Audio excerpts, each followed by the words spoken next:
Sir, ഇന്നലെ പാകിസ്ഥാനിൽ ഒരു ട്രെയിൻ ആക്രമിക്കപ്പെട്ടിരുന്നു. അതായത് ബലൂചിസ്ഥാൻ ലിബറേഷൻ ആർമി ഈ ഒരു ട്രെയിൻ പിടിച്ചെടുക്കുകയും അവിടെ നിരവധിയായ സൈനികർക്ക് പരിക്കേൽക്കുകയും ഒരുപാട് യാത്രക്കാർ ബന്ദികളാക്കപ്പെടുകയൊക്കെ ചെയ്തിട്ടുണ്ടായിരുന്നു. ഇപ്പോൾ ഒരു ഭാഗത്തു നിന്ന് ബലൂചിസ്ഥാൻ ലിബറേഷൻ ആർമി പാകിസ്ഥാനെ ആക്രമിക്കാനുള്ളൊരു അവർക്ക് ആ ഒരു ബലൂജ് സ്വതന്ത്ര രാഷ്ട്രമായിട്ട് പ്രഖ്യാപിക്കണം എന്നാണ് അവരുടെ ഒരു ആഗ്രഹവും അതുപോലെ തന്നെ അവരുടെ ഒരു ആവശ്യവും. നേരെ മറിച്ച് ഇപ്പുറത്തുനിന്ന് ഈ അഫ്ഗാനുമായി ബന്ധപ്പെട്ട് താലിബാൻ ഭരണമാണെങ്കിലും അഫ്ഗാൻ ചെറിയ രീതിയിലേക്ക് ഈ പാകിസ്ഥാനുമായി ഉടക്കുകൾ ഉണ്ടായിരിക്കുന്നു, ചെറിയ ഏറ്റുമുട്ടലൊക്കെ നടക്കുന്നുണ്ട്. ഇങ്ങനെ എല്ലാ ഭാഗത്തു നിന്നും പ്രശ്നങ്ങൾ, ഒപ്പം പാകിസ്ഥാനിലെ ആഭ്യന്തര യുദ്ധം അത് വല്ലാത്ത രീതിയിൽ പോകുന്നു. അപ്പോൾ എന്തായിരിക്കും ഇനി പാകിസ്ഥാൻ സംഭവിക്കാൻ പോകുന്നത്? 4 മുറിയുമോ Pakistan? Islamic republic of Pakistan, ഇതാണ് പാകിസ്ഥാൻ്റെ പൂർണ്ണമായ പേര്. പാകിസ്ഥാൻ്റെ ഒടുക്കത്തിൻ്റെ തുടക്കമാണിത്. കാരണം പാകിസ്ഥാനിലെ പ്രശ്നങ്ങൾ ഇപ്പോൾ ഈ ട്രെയിൻ തട്ടിയെടുത്ത ബലൂച്ച് ലിബറേഷൻ ആർമി, ബലൂചിസ്ഥാൻ എന്ന പാകിസ്ഥാനിലെ ഏകദേശം പാകിസ്ഥാൻ്റെ 49% ജോഗ്രഫിക്കൽ ഏരിയ ബലൂചിസ്ഥാനാണ്. ജനസംഖ്യ വളരെ കുറവും. ബലൂചിസ്ഥാൻ്റെ പ്രത്യേകത എന്ന് പറഞ്ഞാൽ ബലൂചിസ്ഥാൻ പാകിസ്ഥാൻ്റെ ഭാഗമായിരുന്നില്ല. നമ്മുടെ വിഭജനത്തിന് മുമ്പുള്ള ബ്രിട്ടീഷ് ഇന്ത്യയിൽ പാകിസ്ഥാൻ ഇന്ത്യയുടെ ഭാഗമായിരുന്നല്ലോ. വിഭജന സമയത്താണ് ദ്വിരാഷ്ട്രവാദവും ഒക്കെ വന്ന് പാകിസ്ഥാൻ മതാധിഷ്ഠിതമായി വേർപിരിഞ്ഞു പോകുന്നതും ഇന്ത്യ ഉണ്ടാകുന്നതുമൊക്കെ. ഈ സമയത്ത് ബലൂചിസ്ഥാൻ ഒരു ബ്രിട്ടൻ്റെ അധീനതയിലുള്ള ഒരു ഏറെക്കുറെ സ്വതന്ത്ര രാഷ്ട്രമായിരുന്നു, പാകിസ്ഥാൻ്റെ ഭാഗമായിരുന്നില്ല. അപ്പോൾ ബലൂചിസ്ഥാനെ ബ്രിട്ടീഷുകാർ പല ഓപ്ഷൻസ് കൊടുത്തു. ഒന്നുകിൽ ഇറാനുമായി ചേരുക, അല്ലെങ്കിൽ സ്വതന്ത്രമായി നിൽക്കുക, അല്ലെങ്കിൽ ഇന്ത്യയുമായി ചേരുക. പക്ഷേ ഈ പാകിസ്ഥാൻ ഭരണകൂടം മുഹമ്മദ് അലി ജിന്നയുടെ നേതൃത്വത്തിൽ ഈ പട്ടാളം ആക്രമിച്ച് ബലൂചിസ്ഥാനെ നിർബന്ധപൂർവ്വം പാകിസ്ഥാനുമായി ചേർക്കുകയാണ് ഉണ്ടായത്. അന്ന് മുതൽ അവിടെ സ്വതന്ത്ര രാഷ്ട്രവാദം നിലനിൽക്കുന്നുണ്ട്. ആ സ്വതന്ത്ര രാഷ്ട്രവാദം സമാധാനപരമായി മുന്നോട്ട് പോവുകയായിരുന്നു.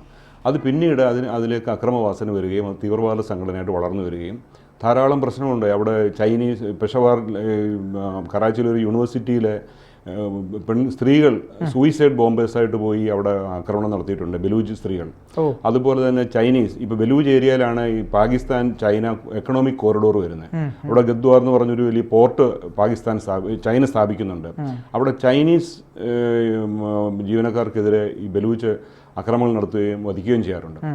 ഇങ്ങനെ ബലൂചിസ്ഥാൻ കേന്ദ്രീകരിച്ചുള്ള ആക്രമണം, അല്ലെങ്കിൽ ബലൂച്ച് ലിബറേഷൻ ആർമി വലിയൊരു അക്രമ വാസനയുള്ള സംഘടനയെ വളർന്ന് പാകിസ്ഥാനിൽ വലിയ ആഭ്യന്തര കലാപം ഉണ്ടാക്കി ബലൂചിസ്ഥാൻ പാകിസ്ഥാനിൽ നിന്ന് വേർപെട്ടു പോകുന്ന അവസ്ഥയിലേക്ക് കാര്യങ്ങൾ നീങ്ങിക്കൊണ്ടിരിക്കുകയാണ്. പാകിസ്ഥാൻ നേരിടുന്ന പ്രശ്നം ഇത് മാത്രമല്ല. കാരണം പാകിസ്ഥാൻ എന്നും തീവ്രവാദ കേന്ദ്രവും തീവ്രവാദികളുടെ ഒരു ഈറ്റില്ലവും തീവ്രവാദികൾക്ക് വെള്ളവും വളവും കൊടുത്ത് വളർത്തുന്നൊരു സ്ഥലമായിരുന്നു. ഒരിക്കൽ നമ്മുടെ അമേരിക്കൻ സ്റ്റേറ്റ് പ്രസിഡന്റ് ഒരിക്കൽ പറഞ്ഞു, നിങ്ങൾ സ്വന്തം വീട്ടിൽ വിഷപ്പാമ്പിനെ വളർത്തി കഴിഞ്ഞാൽ വീട്ടിലുള്ളവരെ ഒരു സമയം അയൽക്കാരെ വിട്ടിട്ട് അത് വീട്ടുകാരെ കൂടി കടിക്കും. അത് ഓർമ്മ വേണമെന്ന് പാകിസ്ഥാനെ ഹിലാരി ക്ലിൻ്റൺ സ്റ്റേറ്റ് സെക്രട്ടറി ആയിട്ടിരുന്നപ്പോൾ സൂചിപ്പിച്ചിരുന്നു. ഏറെക്കുറെ അത് സംഭവിച്ചുകൊണ്ടിരിക്കുകയാണ്. നമുക്കിനി പാകിസ്ഥാനിലേക്ക് വരാം. ഈ പാകിസ്ഥാൻ്റെ രൂപവത്കരണം ലിയാഖത്ത് അലി ഖാനും മുഹമ്മദ് അലി ജിന്നയും ചേർന്നാണ് ദ്വിരാഷ്ട്രവാദം മൂർച്ഛിച്ച് പാകിസ്ഥാൻ വിഭജിച്ച് ഇസ്ലാമിക് റിപ്പബ്ലിക് ഓഫ് പാകിസ്ഥാൻ സ്ഥാപിക്കുന്നത്. അപ്പം അവിടെ മുസ്ലിം ലീഗ് എന്ന പാർട്ടിയാണ് ഇതിന് നേതൃത്വം നൽകിയത്. ആ പാർട്ടിയുടെ പേരാണ് മുസ്ലിം ലീഗ്. ആ മുസ്ലിം ലീഗിന്റെ ഭാഗമാണ് നമ്മുടെ കേരളത്തിലുള്ള മുസ്ലിം ലീഗും. കറാച്ചിയിൽ വെച്ചാണ് വിഭജിക്കുന്നതൊക്കെ. നമ്മുടെ ഈ കേരളത്തിലെ മുസ്ലിം ലീഗിന്റെ പതാകയ്ക്കും ഈ പാകിസ്ഥാൻ മുസ്ലിം ലീഗ് പതാകയ്ക്കും തമ്മിലൊക്കെ സാമ്യമുണ്ട്. അതുകൊണ്ടാണ് ഈ വയനാട്ടിൽ ബലൂൺ ഉയർപ്പിച്ച് മത്സരിക്കുന്നത്. ഈ പതാക ദേശീയ തലത്തിൽ കാണിച്ചു കഴിഞ്ഞാൽ പ്രശ്നമാണ്. അതുകൊണ്ടാണ് ഈ ബലൂൺ ഉയർപ്പിച്ചാണല്ലോ വയനാട്ടിൽ എല്ലാവരും മത്സരിക്കുന്നത്. കോൺഗ്രസിനും ബലൂണ്, മുസ്ലിം ലീഗിനും ബലൂൺ വരാൻ കാരണമൊക്കെ ഇതിൻ്റെ ചരിത്ര പശ്ചാത്തലം അതാണ്. അപ്പോൾ ഈ മുസ്ലിം ലീഗിൻ്റെ നേതൃത്വത്തിൽ പാകിസ്ഥാൻ രൂപവത്കരിച്ചു. ഈ പാകിസ്ഥാന് പ്രധാന പ്രവിശ്യകൾ ഒന്ന് സിന്ധ്, പഞ്ചാബ്. പാകിസ്ഥാനിലെ ഏറ്റവും പുരോഗതിയുള്ള വ്യാവസായികമായിട്ടും സാമ്പത്തികമായിട്ടും വിദ്യാഭ്യാസപരമായിട്ടും ഒക്കെ സാമൂഹികവും സാംസ്കാരികമായിട്ട് പുരോഗമിച്ച മേഖലയാണ് പഞ്ചാബ്, സിന്ധ്. അത് ഇന്ത്യയുടെ ഒരു പ്രധാന ഭാഗമായിരുന്നു. നമ്മുടെ ഇൻഡസ് വാലി സിവിലൈസേഷനിലെ ഹാരപ്പ, മൊഹൻജദാരോ സാംസ്കാരിക കേന്ദ്രങ്ങളൊക്കെ അവിടെയാണ്. ഈ തക്ഷശില എന്ന് പറയുന്ന പൗരാണിക പഠനകേന്ദ്രം അവിടെയാണ്. ഇതെല്ലാ ഭാഗത്താണുള്ളത്. അപ്പോൾ അവിടെ നിന്നുള്ള ആളുകളാണ് എപ്പോഴും പാകിസ്ഥാൻ ഭരിക്കുന്നത്. മറ്റ് റീജിയൻസ്, ഞാനീ പറഞ്ഞ ബലൂചിസ്ഥാന് അല്ലെങ്കിൽ ഒരു കിഴക്കൻ പാകിസ്ഥാൻ ഉണ്ടായിരുന്നു. അതാണ് പിന്നീട് ബംഗ്ലാദേശായിട്ട് മാറിയത്. അവിടെ ഒരു പാർട്ടി ഉണ്ടായിരുന്നു, അവാമി ലീഗ് എന്ന് പറയുന്നത്, മുജിബുർ റഹ്മാന്റെ. ഈ ബംഗ്ലാദേശികളോട് പാകിസ്ഥാനികളെ ഈ സിന്ധ്, പഞ്ചാബ് പ്രവിശ്യക്കാർക്ക് ഒരു പുച്ഛമായിരുന്നു. കാരണം ഒന്നാമത് അവരുടെ ഭാഷ ഉറുദു അല്ല, ബംഗ്ലാദേശിയാണ്. പിന്നെ അവരെ താരതമ്യേന അപരിഷ്കൃതരാണ്. ഇവർക്ക് ഭരണത്തിൽ പ്രാതിനിധ്യമില്ല.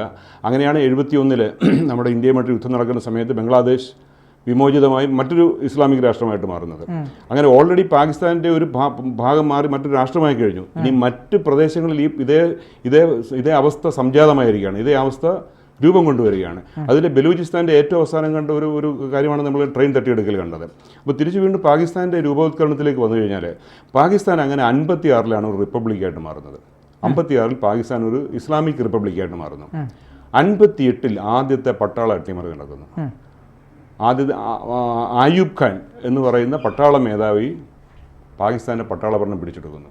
പിന്നെ ആയൂബ് ഖാൻ കഴിഞ്ഞിട്ട് യാഹ്യ ഖാൻ വരുന്നു. അങ്ങനെ പട്ടാള ഭരണം അവിടെ ഇങ്ങനെ ജനാധിപത്യം പോയി കഴിഞ്ഞിട്ട് പട്ടാള ഭരണം നടന്നുകൊണ്ടിരിക്കുകയാണ്. പിന്നീട് കുറേ കാലത്തിന് ശേഷമാണ് അവിടെ പാകിസ്ഥാൻ പീപ്പിൾസ് പാർട്ടി എന്നൊരു രാഷ്ട്രീയ പാർട്ടി ഉണ്ടാക്കിയിട്ട് സുൾഫിക്കർ അലി ഭൂട്ടോ പാകിസ്ഥാൻ പ്രധാനമന്ത്രിയാവുന്നു. വളരെ പെട്ടെന്ന് തന്നെ അടുത്ത പട്ടാള അട്ടിമറി വരുന്നു, സിയാ ഉൾ ഹക്ക്. സിയാ ഉൾ ഹക്കിൻ്റെ പട്ടാള അട്ടിമറി വന്ന് ഭൂട്ടോയെ ബന്ധനസ്ഥനാക്കുന്നു. 2 വർഷത്തിന് ശേഷം ഭൂട്ടോയെ തൂക്കിക്കൊല്ലുന്നു. ഭൂട്ടോയെ തൂക്കിക്കൊന്ന് സിയാ ഉൾ ഹക്കിൻ്റെ ഭരണകാലത്താണ് പാകിസ്ഥാനിൽ ശരിയ നിയമം നടപ്പാക്കുന്നത്. രാജ്യത്തും സൈന്യത്തിലും ശരിയ നിയമം നടപ്പിലാക്കി. അപ്പോൾ ഒരുമാതിരി ഇസ്ലാമൈസേഷൻ ഏറ്റവും കൂടുതൽ വലിയൊരു സ്കെയിലിൽ നടന്നത് സിയാ ഉൾ ഹക്കിൻ്റെ ഭരണകാലത്താണ്. ഈ ശരിയ നിയമം നടപ്പാക്കി സിയാ ഉൾ ഹക്ക് എന്ത് സംഭവിച്ചു? അദ്ദേഹം ഒരു വിമാനം പൊട്ടിത്തെറിച്ച് കൊല്ലപ്പെടുന്നു. സിയാ ഉൾ ഹക്കിൻ്റെതായി കിട്ടിയത് 2 പല്ലുകളാണെന്നാണ് അന്നത്തെ പത്രവാർത്തകളൊക്കെ ഐഡന്റിഫൈ ചെയ്യാൻ പറ്റിയത്. അങ്ങനെ സിയാ ഉൾ ഹക്കിൻ്റെ മരണം സംഭവിക്കുന്നു. അതിനുശേഷം സുൾഫിക്കർ അലി ഭൂട്ടോയുടെ മകൾ ബനാസിർ ഭൂട്ടോയുടെ നേതൃത്വത്തിൽ ഭരണം വരുന്നു. ബനാസിർ ഭൂട്ടോയും നവാസ് ഷെരീഫും കുറേ കാലം ഭരിക്കുന്നു. വീണ്ടും പട്ടാള അട്ടിമറി വരുന്നു. അപ്പോഴാണ് നമ്മുടെ സാക്ഷാൽ ഈ മുഷറഫ് ഭരണത്തിൽ ഈ മുഷറഫിൻ്റെ ഭരണകാലത്താണ് ഈ ബലൂചിസ്ഥാനുമായിട്ടുള്ള യുദ്ധം, ബലൂച്ച് വിമോചന പോരാളികളുമായിട്ടുള്ള ശത്രുത ഏറ്റവും കൂടുതൽ വർദ്ധിക്കുന്നത്. ബലൂച്ച് റിപ്പബ്ലിക്കൻ ബലൂച്ച് അന്ന് പൊളിറ്റിക്കൽ പാർട്ടീസ് ആയിരുന്നു. ആ രാഷ്ട്രീയ പാർട്ടിക്ക് സർവ്വസമ്മതനായ ഒരു നേതാവുണ്ടായിരുന്നു, ഒരു യുവ നേതാവ്. അദ്ദേഹത്തിനെ മുഷറഫിൻ്റെ നേതൃത്വത്തിലുള്ള സൈന്യം വെടിവെച്ച് കൊല്ലുന്നു. അന്ന് മുതൽ ബലൂചിസ്ഥാന് ഈ പാകിസ്ഥാൻ പട്ടാളവുമായിട്ടുള്ള ശത്രുത വർദ്ധിച്ചു. അതാണ് ഇന്നലെ തട്ടിയെടുത്ത ട്രെയിനിൽ നിന്നും 10-30 സൈനികരെ മാത്രം അവർ തെരഞ്ഞുപിടിച്ച് വധിച്ചു എന്നാണ് കിട്ടിയിരിക്കുന്ന വാർത്ത. ഈ തട്ടിയെടുത്ത ട്രെയിനിൽ നിന്ന് സൈനികരെ മാത്രം കുറേ പേര് വധിച്ചു. ബാക്കി 400ഓളം ജീവനക്കാർ ഒരു തുരങ്കത്തിൽ കുടിവെള്ളം പോലും ഇല്ലാതെ അവരുടെ ബന്ധനത്തിൽ നിൽക്കുകയാണെന്നാണ് അറിഞ്ഞത്. കുറേ ആളുകളെ ഇട്ടിട്ടുണ്ട്. സൈന്യത്തിന് ഉപയോഗിച്ച് കഴിഞ്ഞാൽ അവർ മൊത്തമായത് വലിയ ദുരന്തത്തിലേക്ക് പോകുന്നുള്ള ഒരു വിലപേശം നടന്നുകൊണ്ടിരിക്കുകയാണ്. അപ്പോൾ ഈ ബലൂച്ചുകൾക്ക് ഈ സൈന്യവുമായിട്ട് ശത്രുത വർദ്ധിക്കാൻ കാരണം ഈ മുഷറഫിൻ്റെ സമയത്താണ് ഇല്ലേ. പിന്നെ മുഷറഫിൻ്റെ ഭരണശേഷം പിന്നീട് അവിടെ നമ്മുടെ ഈ ക്രിക്കറ്റ് ഇതിഹാസമായിരുന്ന ഇമ്രാൻഖാൻ, അദ്ദേഹം ഒരു പുതിയ പാർട്ടി, എൻ്റെ ഒരു തെഹരീക്കെ ഇൻസാഫ് എന്ന് പറഞ്ഞാൽ നീതി ന്യായം എന്നൊക്കെയാണെന്ന് പറഞ്ഞത്, അങ്ങനെ പാർട്ടി ഉണ്ടാക്കി അദ്ദേഹം ഭരിക്കുന്നു. ഇങ്ങനെയുള്ള ഒരു പട്ടാള ഭരണകൂടമാണ് അവിടെ. ജനാധിപത്യം പേരിന് മാത്രമേ ഉള്ളൂ. അപ്പോൾ അവിടെ ഉണ്ടാകുന്ന അശാന്തി. ഇനി മറ്റൊരു പ്രധാന പ്രശ്നം, ഈ പാകിസ്ഥാൻ്റെ ബോർഡർ എന്ന് പറഞ്ഞാൽ ഇറാന്, ചൈന, ഇന്ത്യ, അഫ്ഗാനിസ്ഥാനാണ്. അഫ്ഗാനിസ്ഥാനിൽ തീവ്രവാദം വളർത്തിയതിൻ്റെ പൂർണ്ണ ഉത്തരവാദിത്വം പാകിസ്ഥാനായിരുന്നു. താലിബാൻ എന്നൊരു തീവ്രവാദി സംഘടനയെ അഫ്ഗാനിസ്ഥാനിൽ വളർത്തിയെടുത്തിട്ട് അഫ്ഗാനിൽ പലപ്പോഴും സോവിയറ്റ് യൂണിയൻ ഭരിച്ചിരുന്നു, അമേരിക്ക ഭരിച്ചിരുന്നു.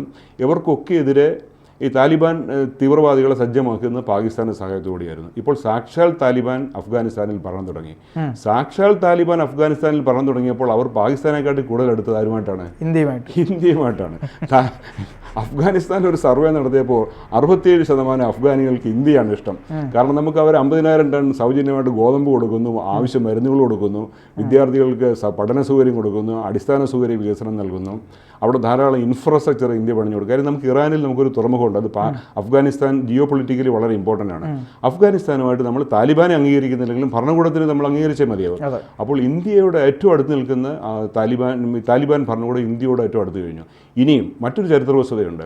ഈ അഫ്ഗാനിസ്ഥാനെയും പാകിസ്ഥാനെയും തമ്മിൽ വേർതിരിക്കുന്ന ഒരു ലൈനുണ്ട്, ഡുറാൻഡ് ലൈൻ എന്ന് പറയും. ഡുറാൻഡ് ലൈൻ്റെ നീളം ഏറെക്കുറെ 2600 കിലോമീറ്ററോളം വരും. ഈ ലൈൻ വരച്ചത് ബ്രിട്ടീഷ് ഇന്ത്യയുടെ ഭാഗം പാകിസ്ഥാനായിരുന്നപ്പോഴാണ്. അതായത് പാകിസ്ഥാൻ ഉൾപ്പെടുന്ന ബ്രിട്ടീഷ് ഇന്ത്യയും അഫ്ഗാനും തമ്മിലുള്ള അതിർത്തിക്കാണ് ഡുറാൻഡ് ലൈൻ വരച്ചത്. ഇപ്പോൾ ഈ ലൈൻ ആരുടെ ഇടയിലായി? അഫ്ഗാനിസ്ഥാൻ്റെയും പാകിസ്ഥാൻ്റെ ഇടയിലായി. അതിൻ്റെ ബോർഡർ തീരുമാനിക്കുന്ന അതിർത്തി രേഖയായിട്ട് ഡുറാൻഡ് ലൈൻ മാറി.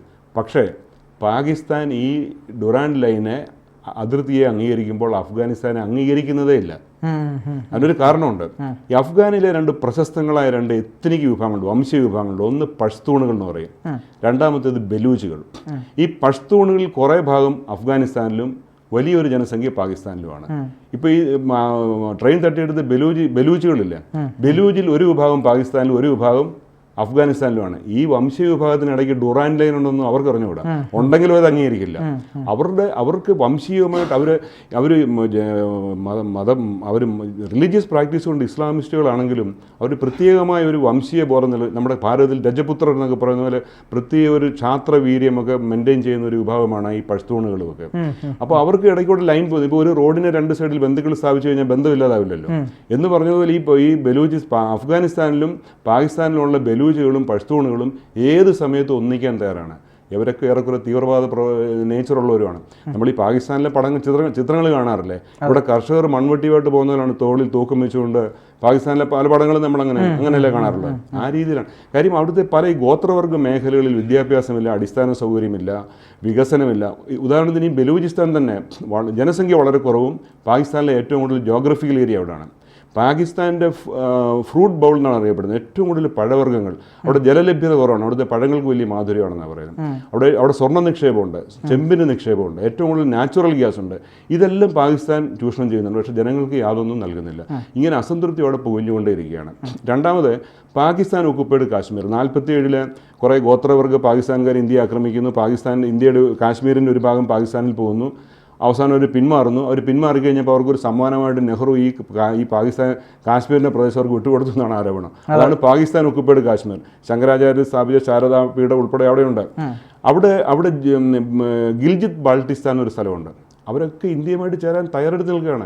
ഇവിടെ പുതിയ ഈ നരേന്ദ്രമോദി ഭരണകൂടം വരുമ്പോൾ അവിടെ കേക്ക് മുറിക്കലും ബലൂൺ പറപ്പിക്കലും വിജയാഹ്ലാദ പ്രകടനമുണ്ടെന്നാണ് ആണെന്ന് വാർത്തകൾ. അവർക്ക് ഇന്ത്യയുമായിട്ട് ചേരാൻ കാത്തിരിക്കുകയാണ്. അപ്പോൾ ഈ പാകിസ്ഥാനിലെ ആഭ്യന്തര കലാപം, അപ്പം ഞാനീ പറഞ്ഞ അഫ്ഗാനിസ്ഥാനിലെയും പാകിസ്ഥാനിലെയും പഷ്തൂണുകൾ ഒരുമിക്കുന്ന സമയം, അഫ്ഗാനിസ്ഥാനിലെയും പാകിസ്ഥാനിലെയും ബലൂച്ചുകൾ ഒരുമിക്കുന്ന സമയം, ഇത് വലിയ കലാപത്തിലേക്ക് പാകിസ്ഥാൻ നീങ്ങിക്കൊണ്ടിരിക്കുകയാണ്. പാകിസ്ഥാൻ നിയന്ത്രിക്കാനാവാത്ത രീതിയിൽ ഇത് കലാപം. പുതിയ തീവ്രവാദ സംഘടനകൾ ഉണ്ടായിട്ടുണ്ടാവും. ഓൾറെഡി അവിടെ ലഷ്കർ എ തയ്യബ, ഹിസ്ബുൾ മുജാഹിദീൻ, പിന്നെ തെഹ്രീക്ക് ഈ പാകിസ്ഥാൻ, താലിബാൻ എന്ന് പറഞ്ഞ താലിബാൻ സംഘടന. ഈ താലിബാൻ്റെ അർത്ഥമാണ് ഏറ്റവും രസകരം, സ്റ്റുഡൻ്റ് എന്നാണ് എൻ്റെ അർത്ഥം. അപ്പോൾ അവർ സ്റ്റുഡൻഷിപ്പ് കഴിയുമ്പോഴത്തെ അവസ്ഥ എന്തായിരിക്കും? അപ്പോൾ ഇങ്ങനെയുള്ള തീവ്രവാദ സംഘടനകളുടെ ഒരു ഈറ്റിലമായിട്ട് പാകിസ്ഥാൻ മാറിയിരിക്കുകയാണ്. പാകിസ്ഥാൻ്റെ വിഭജനം ഛിന്ന ഭിന്നമാകുന്നത് അതിവിദൂരമല്ലാതെ സംഭവിക്കുകയും ചെയ്യും. അപ്പോൾ ഈ ചൈനയുടെ സാന്നിധ്യമാണ് അവർ ഏറ്റവും കൂടുതൽ ഒരു ബലമായി കാണുന്നത്. പക്ഷേ ഇപ്പോൾ പുതിയ വന്ന അമേരിക്കയിൽ ട്രംപ് ഭരണകൂടം നിലവിൽ വന്നതോടുകൂടി ചൈന ഒറ്റപ്പെടുന്ന അവസ്ഥ കൂടുതൽ പ്രാബല്യത്തിൽ വന്നുകൊണ്ടിരിക്കുകയാണ്. അതുകൊണ്ട് പാകിസ്ഥാനിലെ അന്തഃഛിദ്രം, ആഭ്യന്തര കലാപം, ഈ തീവ്രവാദം അതിൻ്റെ പാരമ്യതയിലേക്ക് പോയിക്കൊണ്ടിരിക്കുകയാണ്. ഇതെല്ലാം കണ്ടുകൊണ്ട് ഭാരതത്തിൽ ഒരു ഉദ്യോഗസ്ഥൻ സാഹൂതം ചിരിച്ചുകൊണ്ടിരിപ്പുണ്ട്. അതിൻ്റെ പേരറിയാമോ? അജിത് ഡോവലാണ്. അജിത് ഡോവൽ അജ്ഞാതനാണ് ഇതിൻ്റെ പുറകിലെന്ന് പറയുന്നുണ്ട്.